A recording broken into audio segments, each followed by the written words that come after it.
आता आजच्या नित्यगुरवणीच्या पानामध्ये काय लिहिलेलं आहे की ज्ञान व विज्ञान ह्या दोन्ही गोष्टी सत्पुरुषांना माहिती असतात. आता ज्ञान आणि विज्ञान हे दोन्ही गोष्टी सत्पुरुषांना माहिती आहे आणि त्यांचं जे काय मी वाचलंय, वाचन केलंय, म्हणजे त्यांच्या जीवनाची म्हणजे सगळं त्यांनी जे लिहिलेलं आहे पुस्तकात वाचले, त्याच्यामध्ये ते 7 वर्षाचे असताना त्यांना भगवंतांनी दर्शन दिलं आणि त्यांच्यावर कार्य सोपवलं. पण ते कार्य करायच्या आधी 25 वर्ष ते अज्ञातवासात होते आणि त्यावेळेला जे भगवंतांनी त्यांना जे म्हणजे तपश्चर्या करायला सांगितली होती ती त्यांनी 25 वर्ष केली आणि त्यावेळेला त्यांनी हेही लिहिलेलं आहे त्याच्यामध्ये की ह्याच्यामध्ये खूप त्यांचे हाल झाले. अज्ञातवासात राहायचं म्हणजे आपल्यासारखं सुखसोयी काही नसतं, खाणं पिणं काही नसतं. जसं पूर्वी ऋषीमुनी जंगलात ह्याच्यात जाऊन हे ध्यान करायचे किंवा तपश्चर्या करायचे, तसं त्याप्रमाणे त्यांना 25 वर्ष त्यांनी हे असे हाल हे पूर्ण करून पूर्ण भगवंतांनी दिलेलं हे कार्य पूर्ण करायचं म्हणून त्यांना ती आधी हे तपश्चर्या करावी लागली. आणि म्हणूनच म्हणते की ते कुठच्याही शाळेत गेले नाहीत, काही केलं नाही, तरी त्यांना सगळ्या गोष्टी ह्या माहिती आहेत. आता हे बघा, विज्ञानावर किती विश्वास ठेवायचा व ज्ञानाने तो कसा जाणून घ्यायचा हे त्यांना माहिती आहे.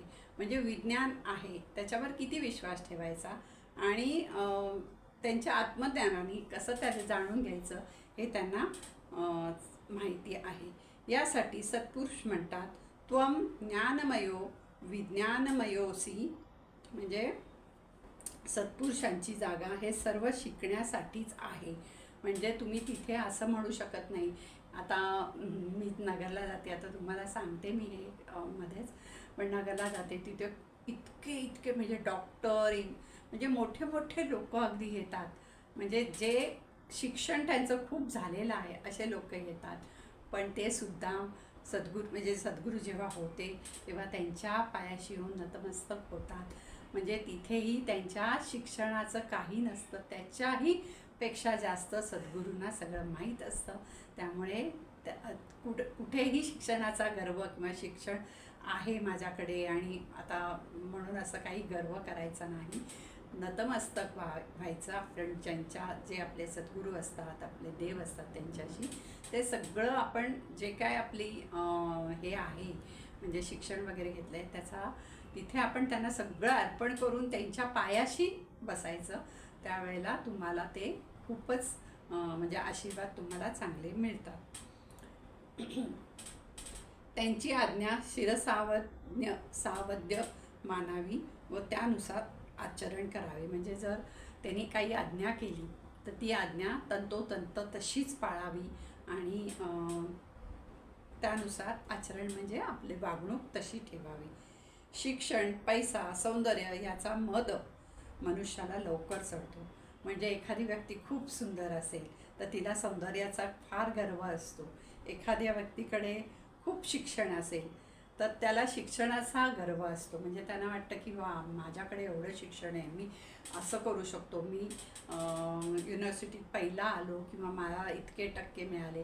पण म्हणजे हा जो गर्व असतो माणसाला, त्यामुळे म्हणून थोडे सावध राहावे. म्हणजे ह्या कशाचाही गर्व करू नये. भगवंताच्या पुढे आणि सद्गुरूंच्या पुढे नेहमी नतमस्तकच व्हावं. अहंकाराच्या स्वाधीन होऊ नये. म्हणजे अहंकार हा माणसाने स्वतःला येऊन देऊ नये. कितीही तुम्ही शिकलात, कितीही म्हणजे आता हे शिक्षण, नंतर पैसा काही लोकांना शिक्षणामुळे मिळतो, म्हणजे चांगले शिकल्यामुळे चांगली नोकरी मिळाली किंवा चांगले त्यांनी बिझनेस केला त्याच्यामुळे मिळतो, किंवा काही लोकांना म्हणजे असं प्रारब्धामुळे मिळतो. म्हणजे त्यांचं मागच्या जन्मीचं कर्म खूप चांगलं असेल तर त्यांनी काहीही न करता त्या पैसा हा त्यांच्याकडे येतोच. म्हणजे पैसा हा त्यांना मिळतोच. आणि पैसा असणं, सौंदर्य असणं, तर सौंदर्य आता हे तरी काय आहे बघा, हे आपल्याला देवाने दिलेलं आहे. आपलं स्वतःचं ह्याच्यामध्ये काय आहे, हां, तुम्हाला जे काय दिलं आहे त्याच्यामध्ये तुम्ही थोडंफार व्यायाम करून हे करून तुम्ही तुमचं शरीर व्यवस्थित ठेवू शकता. पण जे तुम्हाला नाक, डोळे, रंग जे काय तुम्हाला शरीर दिलेलं आहे ते देवाने दिलेलं आहे, त्याच्यात तुम्ही काहीही करू शकत नाही. त्यामुळे ह्याचा मनुष्याला लवकर मत चढतो. म्हणजे गर्व चढतो. याच्यापासून थोडे सावध राहावे. अहंकाराच्या स्वाधीन होऊ नये, म्हणजे अहंकार खूप आपल्याला अहंकार येऊन देऊ नये. यासाठी जीवनात गुरूंची आवश्यकता असते. यासाठी म्हणजे हे सगळं होऊ नये, आपण चांगल्या मार्गाने जावं, यासाठी नेहमी गुरूंची आवश्यकता असते. आणि गुरूंनी सांगितलेले जी गुरुवाणी आहे, जे सद्गुरू आपल्याला सांगतात ते एकदम आपण त्याचं आचरण करावं. म्हणजे तुमच्याकडे शिक्षण असेल आणि तुमच्याकडे तुमच्या गुरूंचा आशीर्वाद असेल तर तुम्हाला आयुष्यात काही कमी पडणार नाही. आणि तुम्ही असेच नेहमी सुखी राहाल, आनंदी राहाल, तुम्ही पुढे जाल. यासाठी जीवनात गुरूंची आवश्यकता असते. मनुष्य पैशाने मोठा झाला म्हणून मान राखण्याचे कारण नाही. म्हणजे काही मनुष्य म्हणजे ज्यांच्याकडे खूप पैसा असतो, आपण आता ह्याच्यामध्ये बघितलेलं आहे, म्हणजे आयुष्यात आपल्याला ठिकठिकाणी दिसतं. ज्याच्याकडे पैसा आहे त्याची वाहवा करतात, ते सगळे त्याच्या मागे पुढे नाचतात.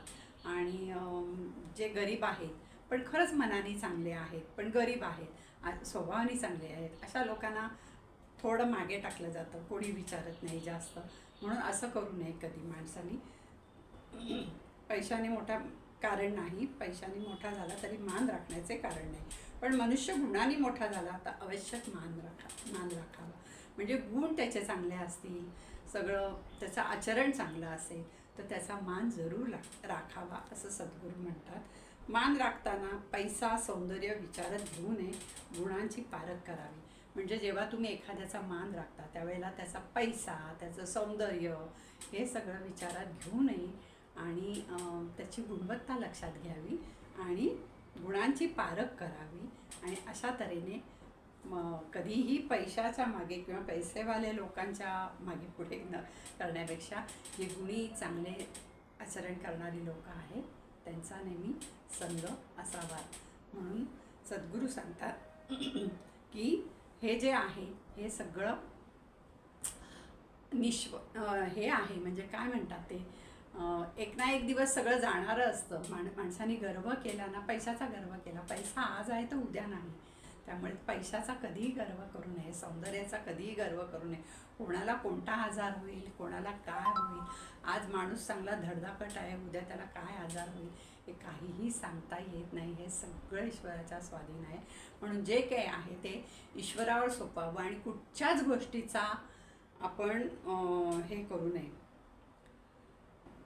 म्हणजे कुठच्याच गोष्टीचा आपण म्हणजे आता सौंदर्य आहे म्हणून त्याचा अगदी गर्व करू नये, कुठच्याच गोष्टीचा गर्व करू नये, काही नाही. सगळं देवाच्या चरणी अर्पण करायचं, सद्गुरूंच्या चरणी अर्पण करायचं आणि देवाला फक्त हेच सांगायचं की मला शांत आणि सुखी जीवन जगायचं आहे, तुमचे आशीर्वाद कायम असू दे. नक्कीच तुम्हाला असे आशीर्वाद मिळतील. श्री गुरुदेव दत्त, श्री गुरुदेव दत्त, श्री गुरुदेव दत्त. श्री रामकृष्ण गुरु माझे आई, मजला ठाव द्यावा पायी, दिगंबरा दिगंबरा श्रीपादवल्लभ दिगंबरा.